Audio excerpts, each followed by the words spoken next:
Dios les bendiga, hermanos, en esta hora. Amén.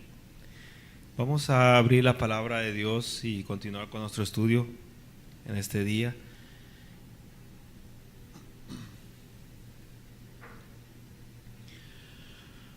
Vamos a buscar en el Evangelio según San Mateo, capítulo número 21 y verso número 1 en adelante.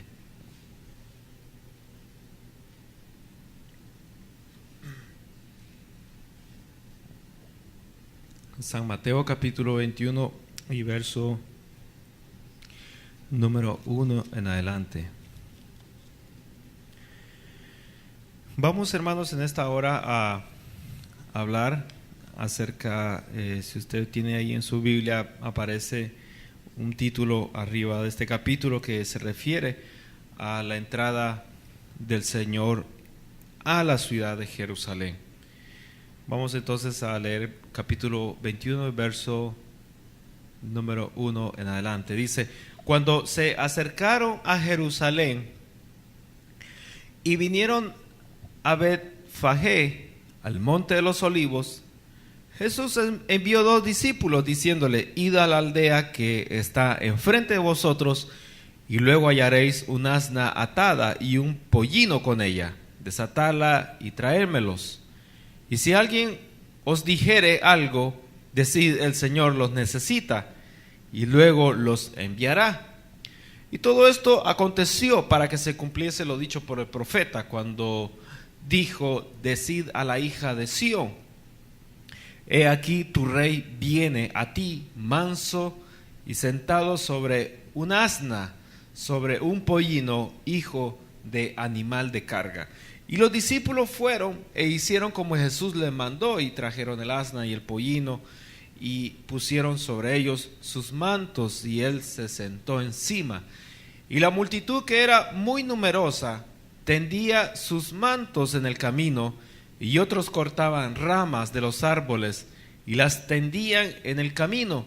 Y la gente que iba delante y la que iba detrás aclamaba diciendo: Hosana al Hijo de David, bendito el que viene en el nombre del Señor, Hosana en las alturas. Cuando entró él en Jerusalén, toda la ciudad se conmovió diciendo: ¿quién es este? Y la gente decía: este es Jesús, el profeta de Nazaret de Galilea. Amén. Bien, hermanos, en este acontecimiento que acabamos de leer, una manera fácil de poderlo estudiar, yo lo haría de esta manera. Después de ver la narración, ¿verdad?, de lo que sucedió, yo me pondría por aquí cerca, sentadito, fíjese, por ahí una piedrita o una silla, mirando hacia otro lugar. Yo pienso que lo puedo interpretar de esta manera, así, para hacerlo más fácil. Donde yo estoy viendo para otro lugar, hermanos, y estoy por ahí cerca, recostado, disfrutando del atardecer, la brisa, debajo de un árbol quizás, comiendo una fruta, y que de repente a mi espalda yo empiezo a escuchar algo, ¿verdad?, que la gente grita y sucede algo, y yo me doy vuelta y veo de repente gente que va entrando a la ciudad de Jerusalén. Obviamente Jerusalén es una ciudad, en este momento una ciudad amurallada, y que tiene sus puertas principales, su puerta principal y otras puertas laterales. Y de repente pues me le quedo viendo a eso que está ocurriendo, y yo, sin saber absolutamente nada, empiezo yo a hacerme preguntas, que son las preguntas que yo le voy a hacer a usted. Preguntas que yo diría: bueno, ¿qué está sucediendo? ¿Qué está pasando? ¿A qué se debe toda esta multitud? ¿Por qué ocurre lo que está sucediendo en ese momento? Bueno, la respuesta es de que el Señor estaba entrando a la ciudad de Jerusalén, y que ese evento aparentemente era un evento muy especial. ¿Por qué? Si estuviera alguien a la par mía y tras mi primera pregunta, ¿qué está sucediendo? Y la persona que esté a la par mía me diga, es que Jesús está entrando a la ciudad. Entonces yo le preguntaría a esta persona, ¿y por qué tiene que haber ese tipo de fiesta o algarabía, lo que sea? Porque Él está entrando a la ciudad. Pero ¿qué hay? ¿Qué hay de novedoso? ¿Cuál es, usaría esta expresión nuestra, cuál es la gran cosa que está aconteciendo para que se celebre la entrada de Él a la ciudad? ¿Por qué? Ahora le pregunto a usted también, ¿por qué?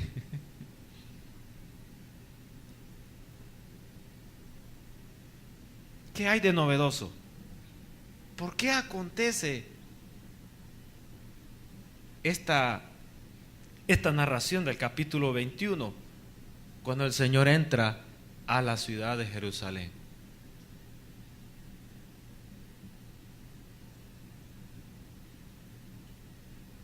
Bueno, me puedo hacer más preguntas mientras usted piensa en esa. ¿Por qué no se va para otra? ¿Por qué no escogió otra? ¿Por qué no fue a las demás? ¿Por qué tuvo que escoger Jerusalén ese día, esa hora, y entrar por la ciudad?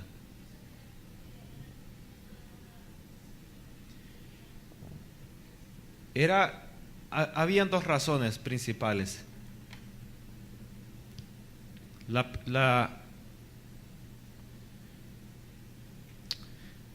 No sé si ponerlo como primero o como segundo, pero esa es una.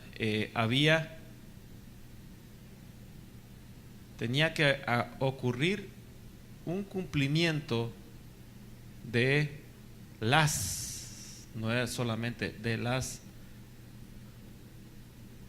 profecías. ¿Y dónde es que estaban las profecías? ¿En qué parte de la Biblia?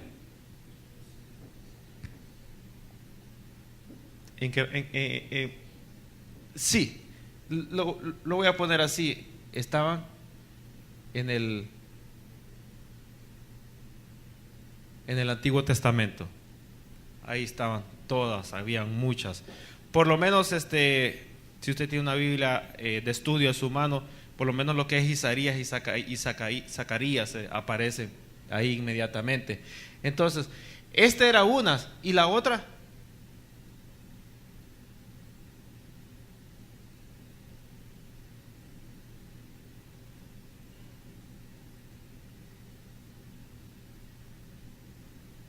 Está bien fácil, las dos van de la mano.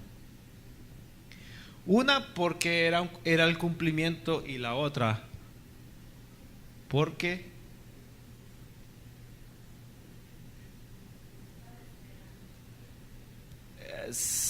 entra en el cumplimiento, entra en el que tenía que cumplirse la profecía, esa entra ahí.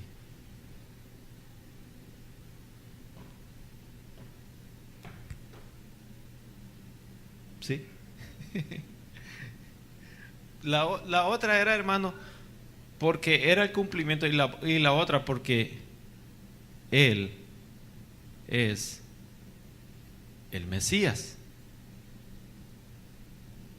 Estas dos razones, hermano, que les dije iban de la mano, estaban implícitas en este evento cuando el Señor entra a Jerusalén. Ahora, ¿por qué Él entra a Jerusalén? ¿Y a qué entró a Jerusalén? ¿Y por qué entró a Jerusalén? ¿Y qué iba a hacer Él en Jerusalén? Una lluvia de preguntas. ¿Por qué entró Él a Jerusalén?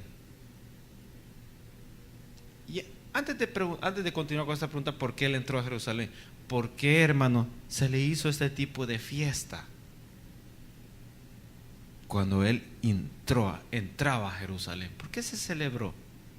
Él pudo haber entrado como las otras ciudades, ¿verdad? Él, sus discípulos, las multitudes, Y aquí vemos que, hermano, las multitudes, su discipulado, su persona, no se separan. Pero lo novedoso de acá es que hay una celebración al momento de entrar a Jerusalén. ¿Por qué esa celebración? ¿Por qué tiene que ser Jerusalén? ¿Por qué no se celebró cuando fue a las otras ciudades?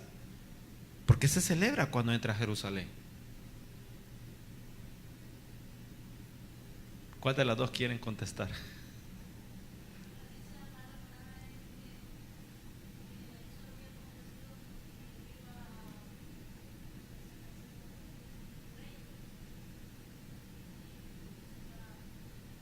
Iba a algo, pero no como rey. Iba a algo. ¿Se recuerdan ustedes que el Señor les decía a sus discípulos anteriormente?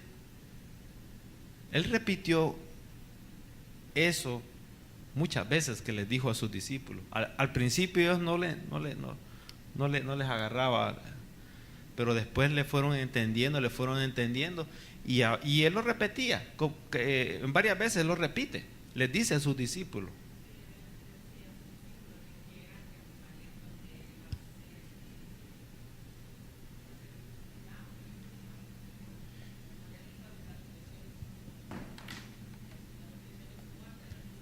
Exacto. Tenía que ser Jerusalén porque, hermano, ahí él iba a morir. Él iba a ser entregado. Obviamente, hermano, él no murió dentro de Jerusalén, murió afuera de Jerusalén. Si usted se imagina así la ciudad, más o menos de esta forma, así como que fuera un polígono con murallas y con puertas laterales y con una puerta principal, donde el Señor, hermano, y que adentro, hermano, estaba lo que era el templo y todo, y los sacerdotes y todo eso, y las casitas y todo eso. Hermano, él fue entregado adentro, pero de adentro, hermano, él tuvo que cargar la cruz y salir, hermano, y morir afuera en un monte. Entonces, Jerusalén, hermano, era el lugar clave donde él iba a morir. Ahora, Jerusalén, esa ciudad, ¿qué es? Dentro de la nación del pueblo de Dios. ¿Cómo se llama la nación? Israel. La nación se llama Israel. Israel, hermano, ¿de dónde viene este nombre?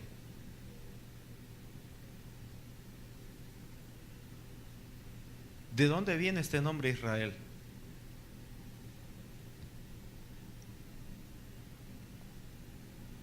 Y cuando me responda yo le voy a decir por qué. ¿Y qué significa ese nombre? ¿De dónde viene la palabra Israel?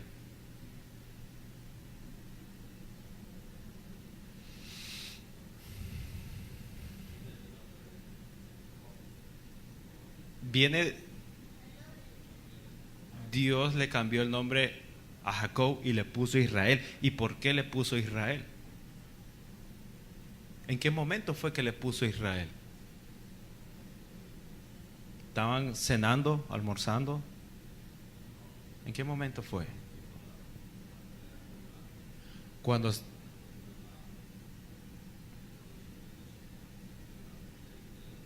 Exacto. ¿Y qué significa Jacob?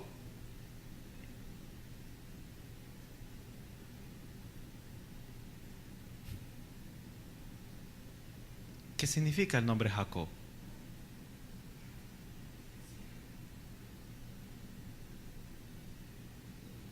¿Qué fue lo que hizo Jacob con su hermano?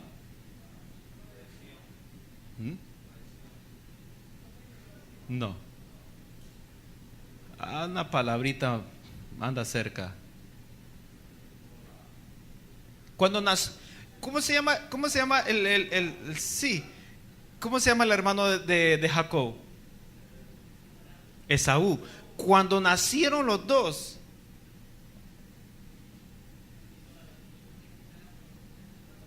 cuando estaban naciendo los dos, ¿qué fue lo que hizo Jacob? ¿Quién nació primero? Esaú. ¿Y Jacob cómo venía? Desde pequeñito lo traía agarrado, o sea, lo venía jalando para dejarlo y nacer el otro. Entonces, y cuando ya eran adultos, ¿qué fue lo que hizo Jacob con su hermano Esaú? Le robó. ¿Cómo? Eso significa engañador. Jacob, engañador o suplantador. Suplantó a su hermano con la bendición. Entonces Dios le dice: ya no te llamarás Jacob, ya no te llamarás engañador, no te llamarás más suplantador, te llamarás Israel. ¿Israel qué significa?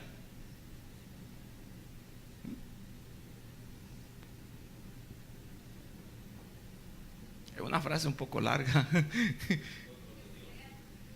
El que pelea con Dios y sale vencedor. Israel significa el que pelea con Dios y sale vencedor. ¿Por qué? Porque peleó con el ángel de Dios y venció. Y como era algo peleonero, ¿verdad? Le tuvo que descoyuntar aquí el muslo para que cojeara, porque no lo dejaba quieto. Entonces le puso Israel. La capital de Israel, ¿cuál es? Jerusalén. De todas las ciudades, hermanos, dentro de Israel, Dios escogió Jerusalén como la ciudad del gran rey, así se conoce, la ciudad del gran rey. Cuando se refiere, hermano, del gran rey, no se está refiriendo a un rey grande, no se está refiriendo al Mesías.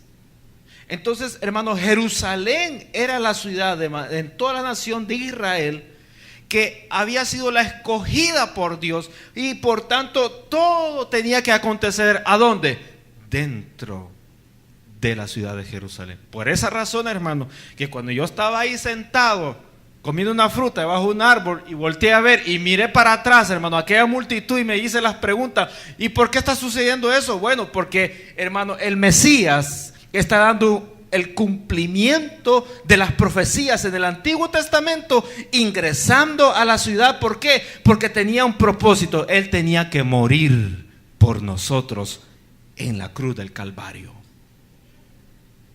Ahora entonces, hermano, entendemos por qué un evento de este tipo se pone dentro de los evangelios, hermano, aclarando la importancia de todas estas cosas que tenían que cumplirse y suceder dentro de la ciudad. Fíjese que cuando dice el Señor que Él entró sentado, dice, bueno, mire esta parte, cuando dice que Él entró sentado en un animal de carga. ¿Por qué? Cuando alguien entraba a una ciudad, no sé si ustedes se recordarán, ¿verdad? Pero allá por los años a los años antes de Cristo, hermano, habían carruajes tirados por caballos y los animales se decoraban. El carruaje, según lo que hay en las evidencias en la palabra, el carruaje le podía poner piezas de plata, de oro, metales, hermano, según la importancia del personaje que iba ahí montado.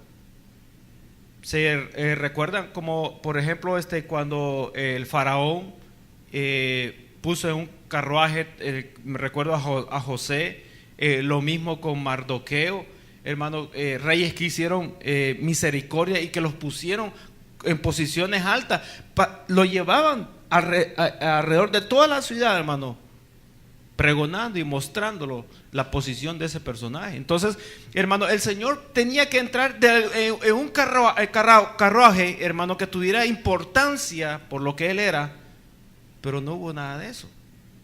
Fue en un pollino, en un asna. ¿Por qué?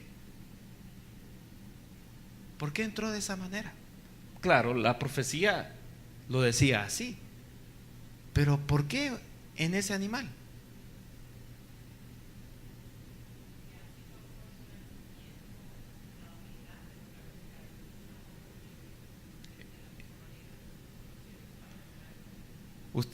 Usted mira, exacto, usted mira al Señor desde que Él nace hasta que Él muere.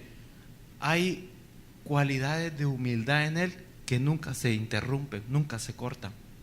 Desde el principio hasta el final, todo el tiempo la humildad, el servicio, la compasión, la ternura, la sabiduría, hermanos, son cualidades en Él que nunca dejan, hermano, de alterarse en ningún momento. Y un momento tan importante, hermano, donde la ciudad tenía que recibir al maestro, cuando él entraba, hermano, lo vemos ahora que él entra con un pollino montado, hermano, y dice la Biblia que entonces la multitud decían Hosana, y decían al hijo de David, bendito el que viene en el nombre del Señor, hermano. Pero la frase del capítulo 5 me llama bastante la atención, donde dice que, leamos el verso 4, dice: todo esto aconteció para que se cumpliese lo dicho por el profeta, cuando dijo: decid a la hija de Sión. ¿Qué es eso? ¿Qué es hija de Sión? ¿Qué es Sión? ¿Alguien sabe? No. Sión es una expresión que ha sido usada en el Antiguo Testamento solamente. No se usa en el Nuevo Testamento. Creo que será la única. Allá en Apocalipsis la vamos a leer, que se refiere a otra situación. Pero, ¿alguien tiene idea de qué es Sión? Esa palabra es bien común. Hay bastantes expresiones en el Antiguo Testamento. Sión, dice. Fíjense cómo estaba escrita la profecía. Decid a la hija de Sión: he aquí tu rey viene a ti.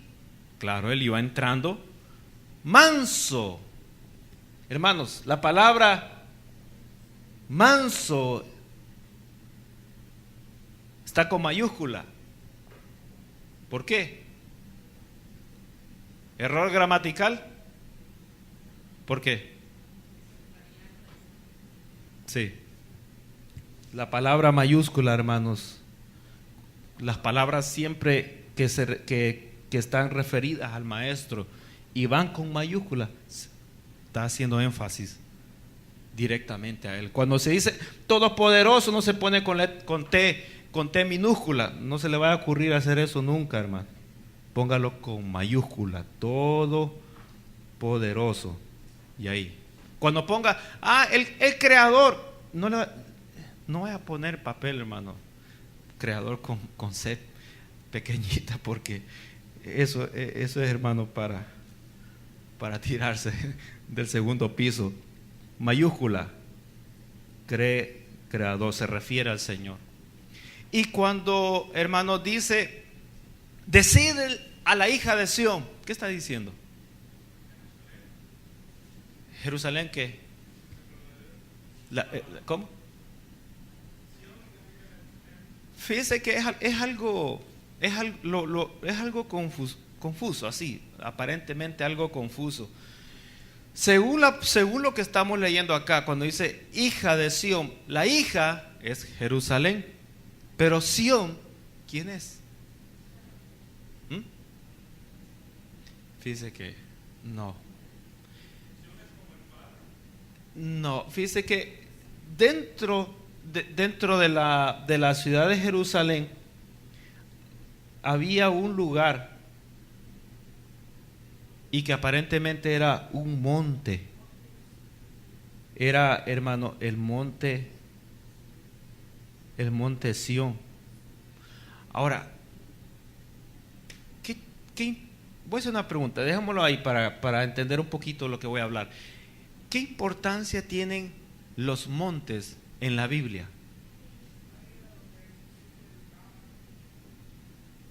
Sí. Ahí era donde Dios hablaba también.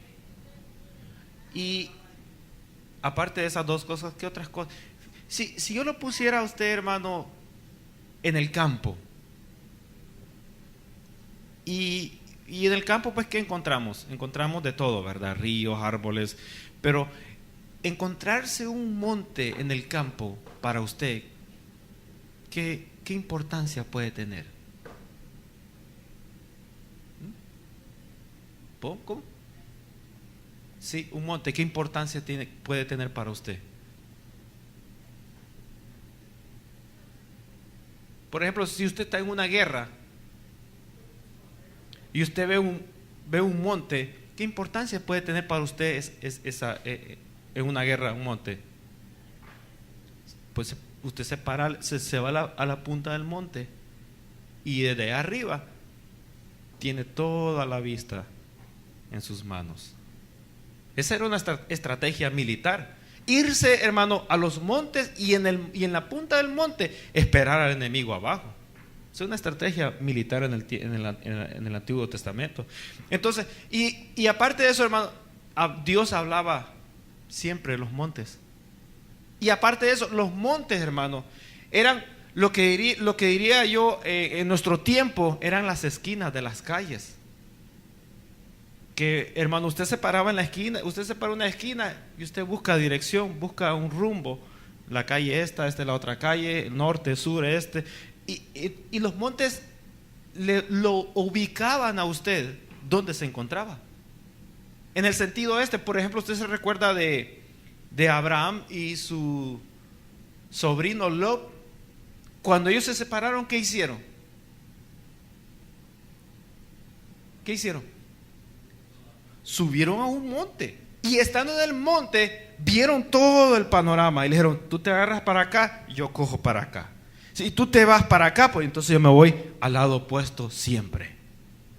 Entonces, hermano, un monte tipificaba, hermano,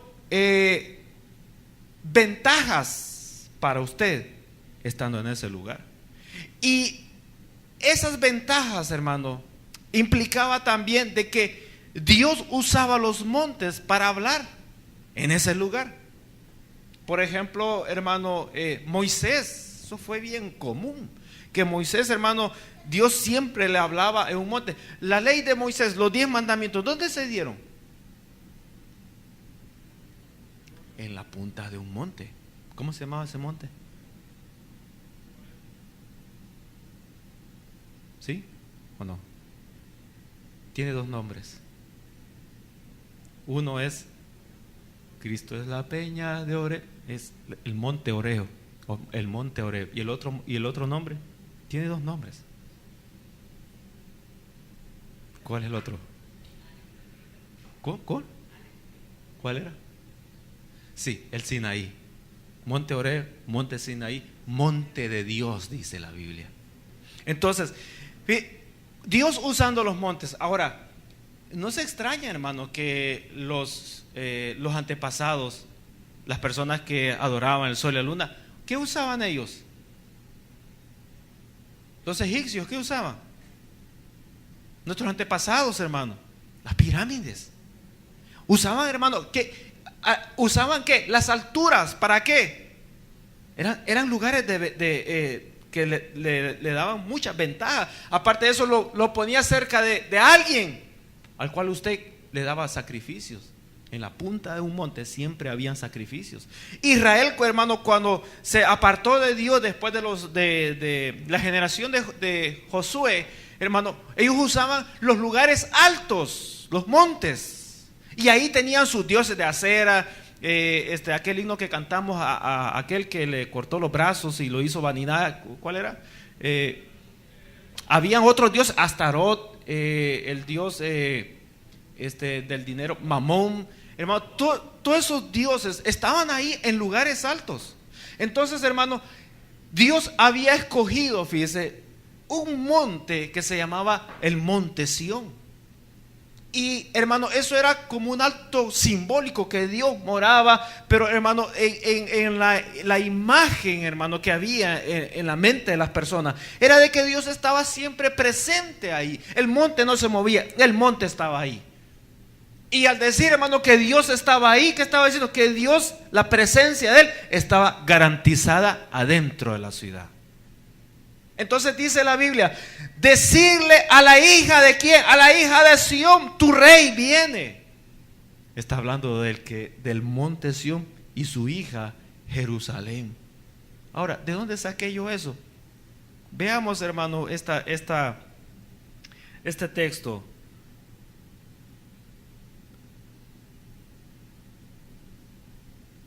Isaías 24:23.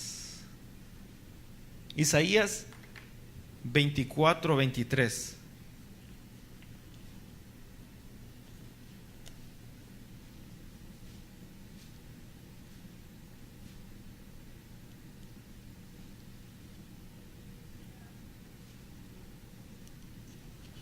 Isaías 24.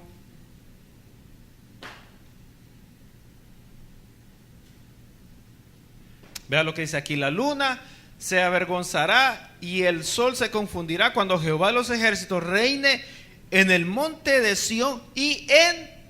Son dos cosas separadas, dos cosas apartes, no es lo mismo. Está hablando de una y luego habla de la otra. Busquemos otro texto que haga referencia a esto siempre. Isaías 30:19. Isaías 30:19.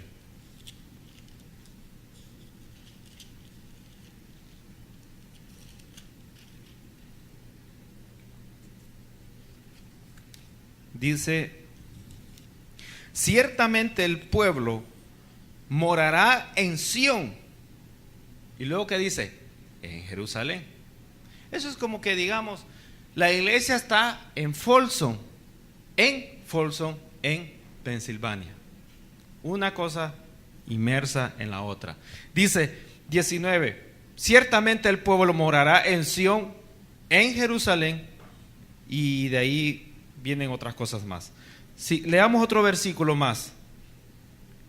Isaías, Isaías 37:22. Isaías 37:22.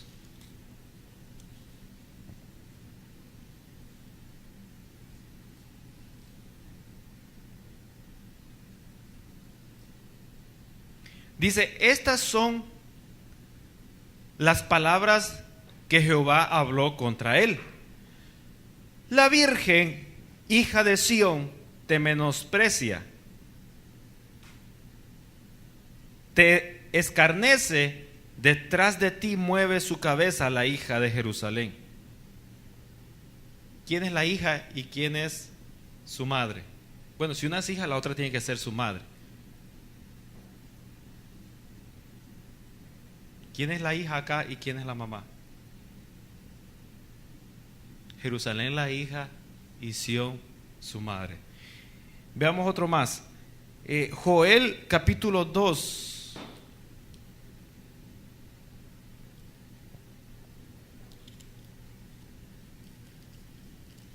Libro del profeta Joel. El profeta Joel está delante de Daniel. Después de Daniel está... por ahí hay otro más, Oseas. Después de Oseas viene Joel. Joel, capítulo 2 y verso 32.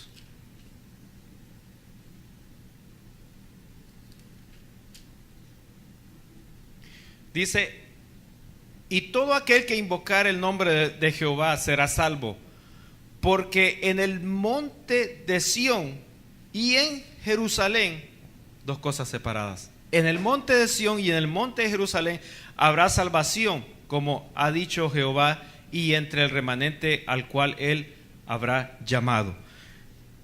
Leamos otra más. Salmo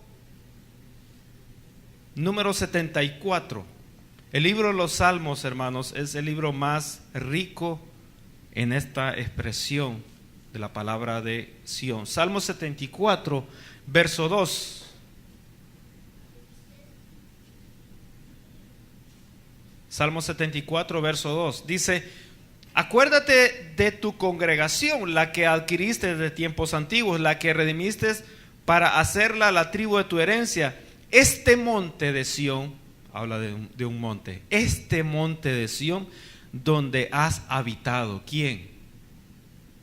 Dios decía que Él habitaba dentro de este monte de Sión. Un monte, hermano, dentro de la ciudad que Él amaba, la ciudad de Jerusalén. Veamos otro salmo que habla acerca de lo mismo. Salmo 132. Salmo 132 y verso número 13. Salmo 132 y verso número 13.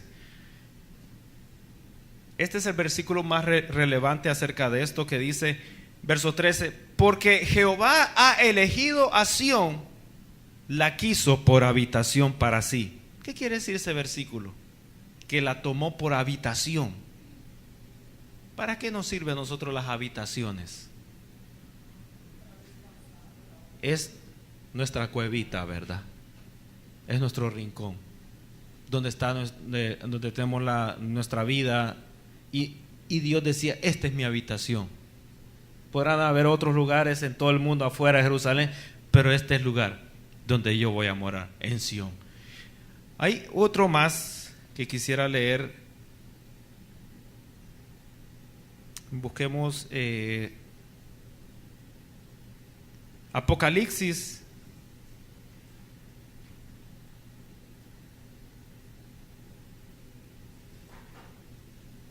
Apocalipsis capítulo 14. No, bueno, sí, Apocalipsis 14:1. Apocalipsis 14:1. Dice 14:1.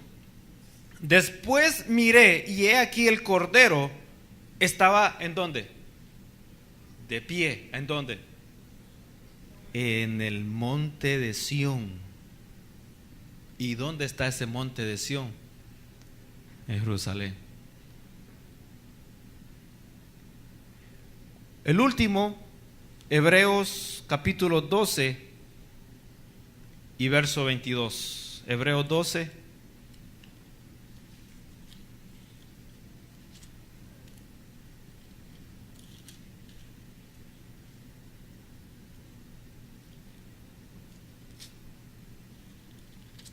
Hebreos capítulo 12 y verso número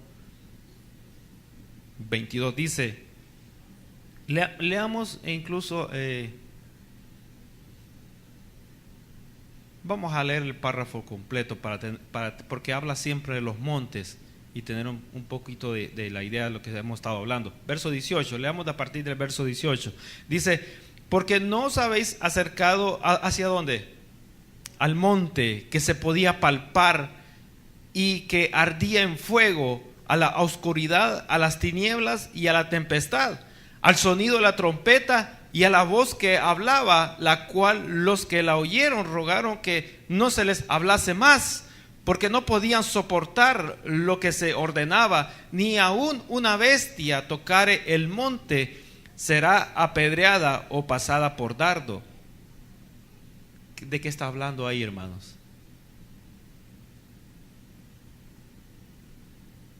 ¿Alguien tiene idea de qué se está hablando en lo que acabamos de mencionar hasta ahorita?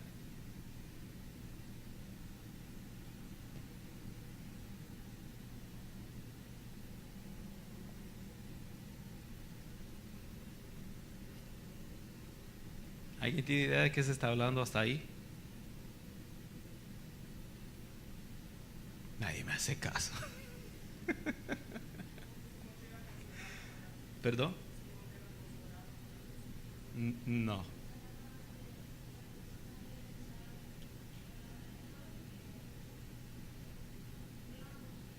No. Es un tiempo. Sí, pero lo que leíamos de qué evento antiguo se está refiriendo. No.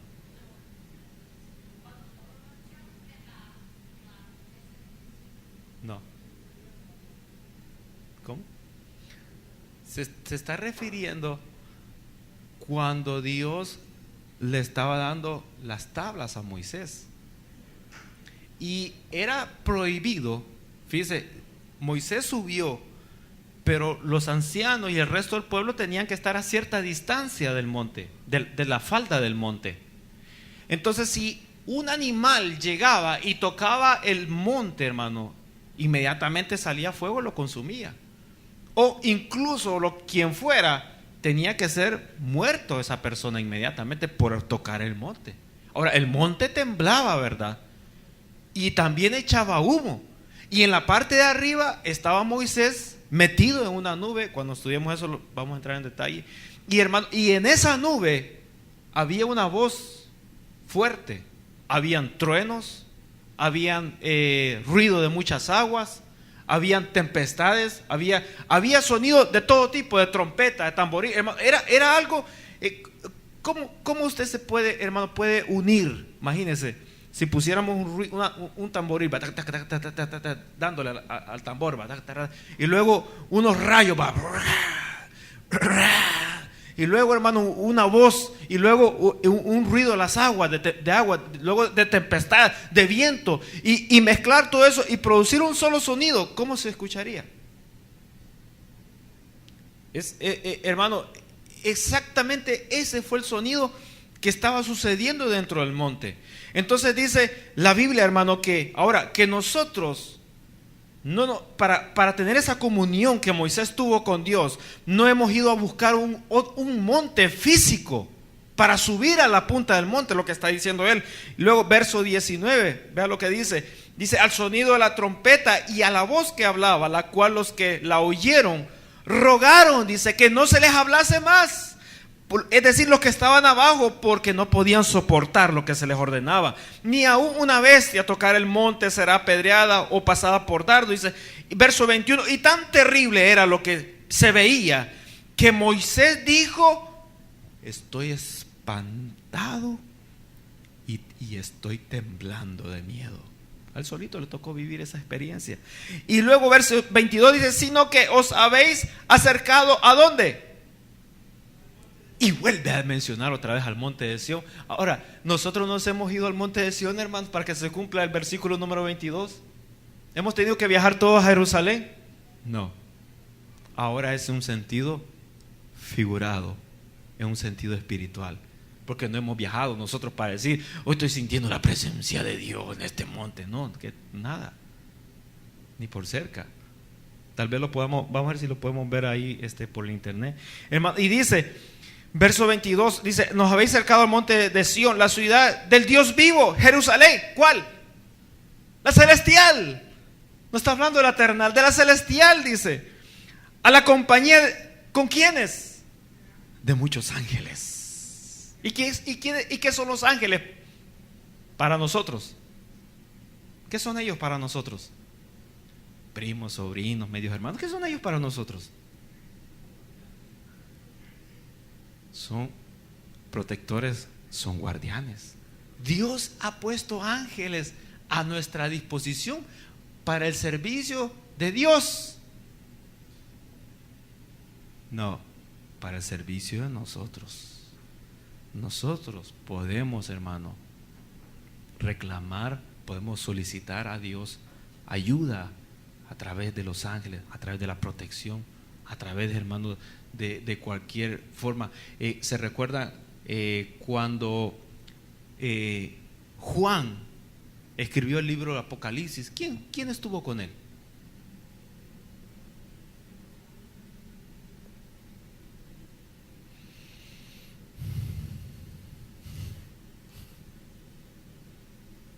¿Quién estuvo con él?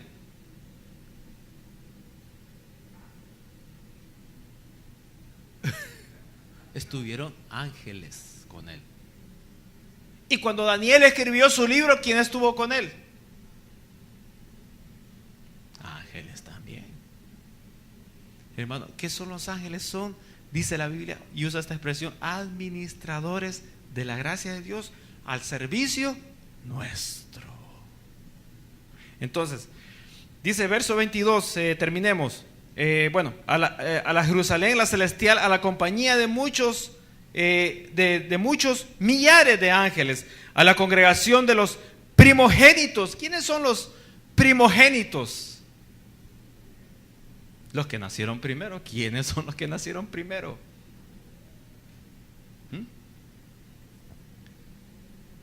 A ver, hay un primogénito, ¿quién es?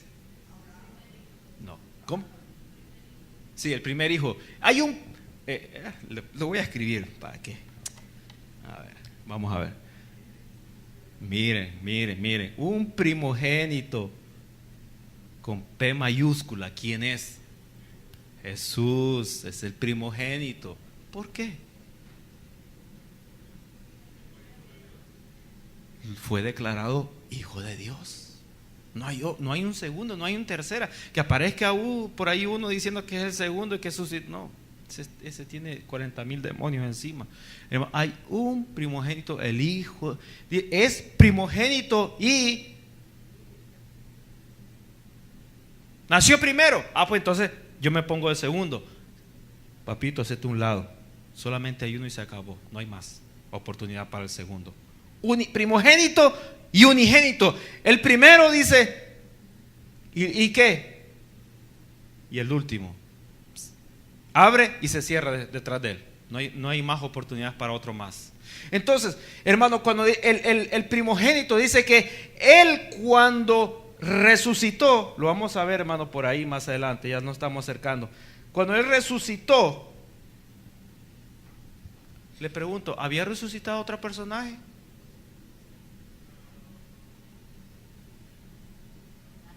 Que tuviera la función de que me contara, que tuviera la función que él tuvo. No. Entonces cuando él resucitó, ¿fue qué? Fue el primogénito en la resurrección. Para ser primogénito entre sus hermanos. Por eso es que aquí dice la Biblia, hermano. Verso 20. A la congregación, ¿de quiénes? De los primogénitos que están inscritos en los cielos. ¿Quiénes son? Nosotros, dice la hermana. ¿Quiénes? Nosotros, hermanos, somos nosotros, los primogénitos que estamos inscritos, hermano, en los cielos. Verso dice, inscrito en los cielos, a Dios el juez de todos y a los espíritus de los justos hechos perfectos. Amén. Es un poquito complicada esta palabritación. En el Antiguo Testamento se usa mucho David, desde los libros de David, hermano, él lo usa bastante. Los Salmos, el libro más rico en esta palabra. Los profetas lo usaron, hermano. Y cuando aquí dice la profecía, bueno, decirle a la hija de Sión que tu rey viene montado sobre un asno, hermano, para ellos era bien fácil comprenderlo. Para nosotros hay que buscar, ¿verdad?, los libros, la historia y todas esas cosas para encontrarle significado. Pero, hermano, es bien bonito, es bien bonito. Ahora, la única parte, hermano, donde la usa Hebreos, que habla de Sión, pero de Sión, hermano, del monte Sión, que está en Jerusalén, pero en la Jerusalén celestial, que habla en la palabra. Hermano, volvamos entonces para terminar y concluir entonces lo referente a Mateo. Vemos aquí entonces, hermano, en el verso número 8, la multitud que era muy numerosa, capítulo 21, verso 8 de San Mateo. La multitud que era muy numerosa, tendían sus mantos en el camino, otros cortaban ramas de los árboles, las tendían en el camino, y la gente que iba delante y detrás aclamaba diciendo, Hosana al hijo de David. ¿Qué significa hijo de David? Así rapidito, para avanzar.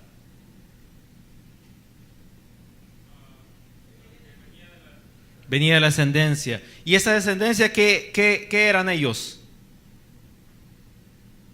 Toda la descendencia, comenzando de David y su descendencia, ¿qué eran ellos? Eran reyes. Todos ellos eran reyes. ¿Y el reinado cómo se transmitía? De padre a hijo, pero hijo primogénito. Sí, hijo primogénito. Entonces, ¿quién era el primogénito de María? Jesús. Él tuvo hermanos, tuvo hermanas. ¿A quién le correspondía el reinado? Le correspondía a él, no a sus hermanos. Entonces, Hosana el hijo de David, bendito el que viene en el nombre del Señor, Hosana en las alturas. Luego, cuando entró a Jerusalén, toda la ciudad se conmovió diciendo, ¿quién es este?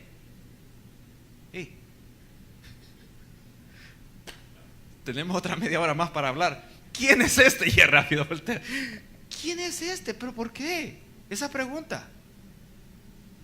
Si Él viene con multitudes atrás, ¿cómo es que adentro de la ciudad dice, ¿y esta bulla de dónde salió? ¿Y este quién es? Ajá. ¿Perdón?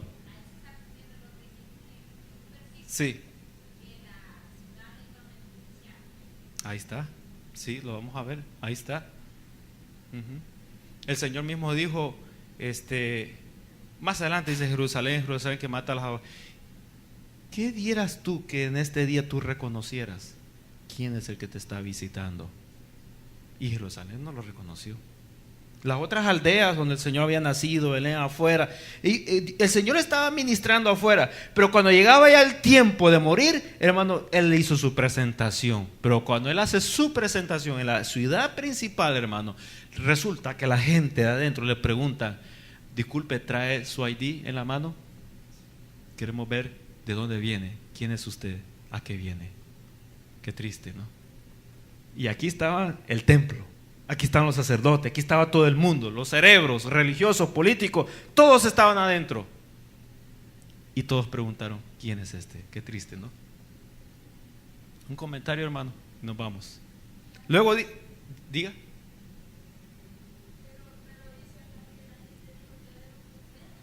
Fíjese, esa es otra para asustarse. Y la gente decía, ¿quién es este? Bueno, este es el profeta de por allá, ¿verdad? La calle, por el 1530 Ford Avenue, de por allá. ¿Qué referencias tan pobres? ¿Qué referencias, como quien dice, pongamos algo para llenar porque el reloj está vacío, poner Pedro, Juan y Jacobo? Qué ridículo de expresarse de él con palabras tan simples. Cuando se pudo haber expresado, usado una frase rica en gramática que denotara, hermano, el poder, el señorío, la grandeza, su humildad, pero no hubo nada. Con un papelito ahí, decirle que dé el anuncio al hermano que antes que termine. Qué pobre, bien pobre, un profeta.